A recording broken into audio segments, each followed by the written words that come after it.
the anglophone regions have been displaced, whilst the charity Protection Approaches says that 3.3 million are in need of humanitarian assistance. Amnesty reports that 450 to 500 civilians and 185 members of the security services have been killed. UNICEF estimates that 58 schools have been destroyed, 47 political leaders are being held without charge, and a recent Amnesty report refers to, and I quote, arbitrary arrests, torture, unlawful killings and the destruction of property. The Catholic Bishops' Conference has called it, quote, inhuman, blind, monstrous violence.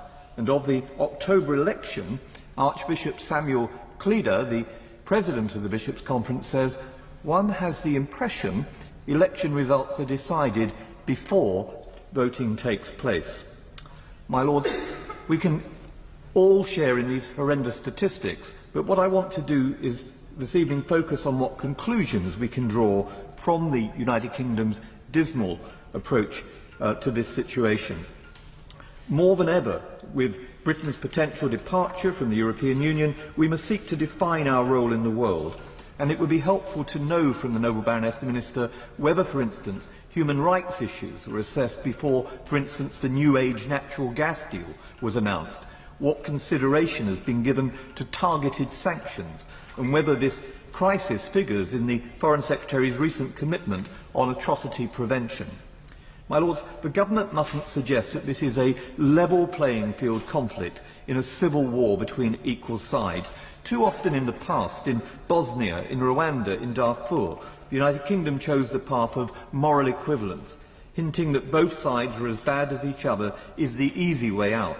In a previous generation, this was known as appeasement. Moral equivalence signals that we cannot be expected to pass judgment on which side is more to blame for the conflict. Instead, we issue the usual calls for a cessation of violence and a negotiated settlement, or we frame political conflicts as if they were natural disasters requiring aid, and we're very generous at sending aid rather than political solutions. At its worst, in Rwanda, Bosnia and Darfur, we have portrayed the persecution of unarmed civilians by repressive governments as a result of ancient ethnic hatreds, thereby dehumanising the victims and denying the legitimacy of the protesters who yearn for the rights that we take for granted. By citing ancient ethnic hatreds, we absolve ourselves of the obligation under international law to stop the killing. It's also disingenuous to defend our tepid response by claiming that the circumstances present us with a simple binary choice between wringing our hands in dismay or putting British boots on the ground. This is to ignore the potential for soft power available to the international community, be it concerted and sustained diplomatic pressure, carefully targeted sanctions, or international justice. The grievances fueling the violence in Cameroon did not erupt overnight. We had plenty of warning, but we chose not to listen to Cameroon's anglophone minority. Anglophones represent 20% of the population, but for years there was only one anglophone member of the 36-person cabinet in Yaoundé, just one example of their systematic marginalisation. My Lords, we shouldn't underestimate the influence we have, but it speaks volumes that we left it to the American ambassador to express his disapproval of the Cameroonian government's brutal response to peaceful protests. For decades, the Francophone government has ignored the pleas of moderate representatives of civil society, such as church leaders. Calls for a federal solution were ignored by President Biya 36 years in power, fueling the calls for secession and thereby polarising opinion. Breaking point came when the Francophone government sought to impose French laws in the French language in Anglophone courts and sent Francophone teachers speaking French into English schools. They responded to peaceful protest with disproportionate force. The International Crisis Group reports that a government helicopter, for instance, hovered outside a church, shooting Anglophone worshippers as they emerged from Mass. Inevitably, disproportionate actions led to the current escalation. In the face of all this, my Lords, there is nothing admirable about being even-handed in the face of the suffering of the Anglophone community. The United Kingdom should support the anglophone community's peaceful civil society leaders in seeking genuine and inclusive talks.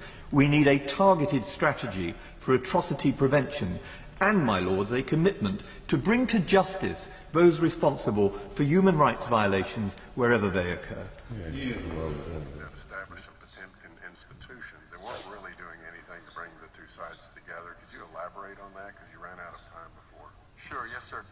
I understand the Cameroonian government established several commissions, and I'm sorry, I don't know the exact name of it, whether it's the Multicultural Institution for National Reconciliation or something, which on the face of it, and there have been a couple of these, but they have not been provided adequate budget, and they have not really done anything.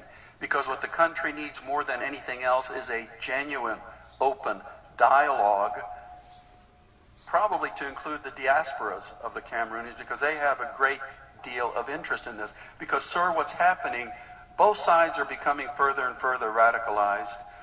Unfortunately, I believe that the president of Cameroon is being told by his hardliners that he can win this thing militarily. There is no way that they're going to win this militarily. The violence is going to get worse in the northwest and the southwest. The arm for an arm, literally an eye for an eye, and the whole world will be blind there. The violence will spread to the West Province. It may even spread to the Littoral Province, which is the large city of Douala. So there has to be something. We are very, very energetically speaking with our allies. That's why I said that we just had in the Security Council this Monday what the United Nations calls an ARIAS, where it's an open debate, and it's so clear that everybody wants to move forward on this. Are sanctions on the table? Everything's on the table moving forward. But we have to bring this situation to an end, else there's a possibility of what happened in Nigeria with Boko Haram. Started as a small movement, and now look at it. And it'd be disastrous for the region if the Cameroonian government turned this thing into yet another type of Boko Haram. Or Boko Haram could come back into Cameroon. Well, how do you mentioned, that it appears to be spiraling out of control because the more the security forces clamp down, the more resistance there is in the anglophone region. So what can we do that we're not already doing? Well, like I said, the best we can do for right now is just work with our allies to really make the Cameroonian government understand the need for a real dialogue. And if that doesn't happen relatively quickly, then we have to look at the array of other tools we have in our toolkit, because, frankly, the possibility of sanctions is always there. But it's always better to work in concert with our friends before we go in that direction, because the frustrating thing is it is in the interest of everybody to have a national dialogue. The situation will not end militarily. Each day, the atrocities will get worse and worse. Is permanent separation of the two regions a possibility? Sir, I don't believe so, because I think that most Cameroonians, including in the southwest and northwest, have a sense. On the 7th of June this year, the Guardian newspaper ran a special feature on the brutal campaign of violence by the regime of Cameroon's President Biya against English-speaking communities in the west of the country, which were formerly known as British Cameroon, communities to whom we owe a historic responsibility. They quoted in The Guardian the ordinary men and women who saw their villages attacked by Biya's military, who saw their neighbours and family members killed, and that they were forced to flee for their lives. They quoted the charity workers who were looking after thousands of displaced women and children for whom they warned going home would be suicide. Now, by any normal moral standard, you would expect the UK government to read those reports and be appalled. But not this government. The very next day after that report was published, the British Trade Secretary announced a £1.5 billion deal with a British national gas company and President Biya's regime. A deal which, in the words of the Trade Department's press release, will, quote, generate a huge stream of revenue for Cameroon's public treasury. In other words, we have a regime ranked as the 25th most corrupt in the world, a ruler in his 43rd year of autocratic power, with a personal wealth of over $200 million, engaged in a systematic campaign of brutality and killings against English-speaking community in his country, and all the government can do is boast of doing trade deals which will only enrich him further. That, in my mind, is what this government means by global Britain. On avait la possibilité de les intégrer directement dans le système francophone, qui était celui de la majorité du peuple, 80%. Mais je crois que les pays sont soucieux aujourd'hui d'affirmer leur identité. Et c'est pour ça que nous mettons sur pied un statut spécial qui reconnaît la spécificité de la zone anglophone, mais elle reste dans l'intégrité territoriale du Cameroun. Ça donne beaucoup de progrès.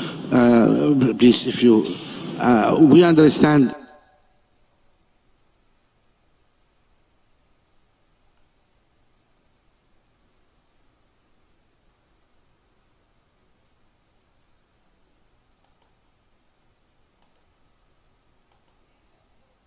He'll be the president in 2019. Wow. At the time, the way the election that I observed back in 1990